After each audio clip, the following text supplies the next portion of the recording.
here with the Cyber Omelet, and I'm here with another video for you guys about smart mirrors. If you've been following along, you probably saw my first smart mirror video where I used reflective window film with an IKEA frame, and I have recently upgraded to a glass two-way mirror. For those of you not familiar with smart mirrors, basically a smart mirror is just a personalized dashboard of weather, calendar information, jokes, whatever you want to run on it that gets projected onto the surface of a mirror that you hang around your house. As you can see, I've got the reflective film two-way mirror here and a glass two-way mirror up here. In this video, I'm going to put both of those onto the same monitor and I'm going to do some comparisons between the film and the glass. So let's get started.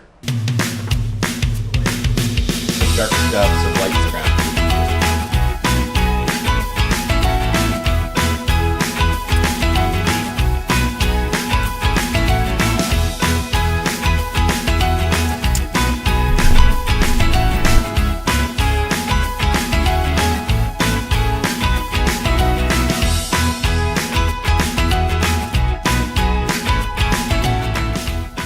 So the results are in.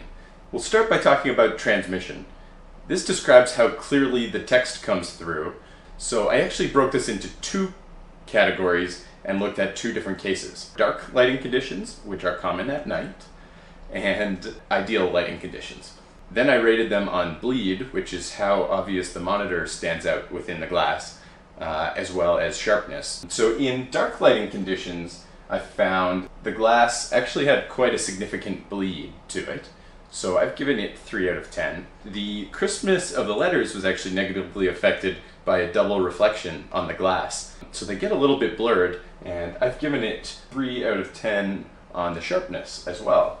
The film, it had some bleed too, not as much, so 4 out of 10 for that, and the sharpness was actually quite good, even in the dark conditions, which I have given a 6 out of 10. In the ideal lighting scenario, the glass actually improves a lot. So the bleed in this case is 6 out of 10, and I gave the sharpness 10 out of 10. We're seeing them exactly as they are on the monitor with no additional distortion.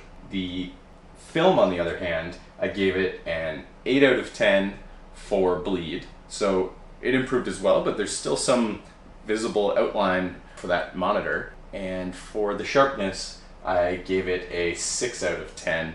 I actually didn't see an appreciable change in the dark to ideal lighting conditions. Moving along from the transmission category, we had reflection.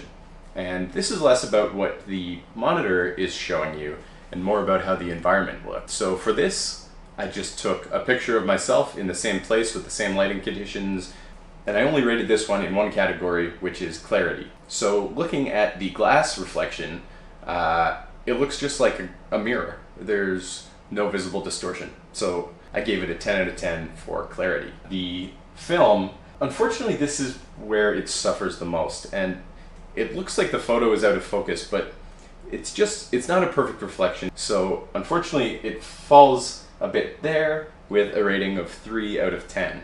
And the final category was simplicity. And this is supposed to describe how challenging it will be for somebody to build. So a high score means it's easier. If you've seen my other video, you'll know that I actually had a bit of trouble building the frame. I screwed up a couple of angles, had to recut things, had to go back to the store. It was more complicated than I thought. So I've given it a simplicity rating of 5. The IKEA frame and film, however, work as you'd expect and use almost entirely off-the-shelf parts. So other than the final step of cutting out the window to actually insert the monitor, it's pretty straightforward, and I have given that an 8 out of 10. From these 6 categories, the winner, based on the raw number breakdown, is the glass and wood frame with 37 points out of a possible 60, followed very closely by the film and IKEA frame with 35 points. To me, maybe if I'd had something different for lunch, I would have rated things slightly differently. They're basically tied. I actually think everybody should start with a film and IKEA frame or some sort of off-the-shelf frame setup, just so you can get the Raspberry Pi software going, you can get the smart mirror working without investing a ton of money. And then if you like it, then you can upgrade to the glass. That being said, if you want to jump right in with the glass, I'm sure lots of savvy carpenters are able to do that without much trouble.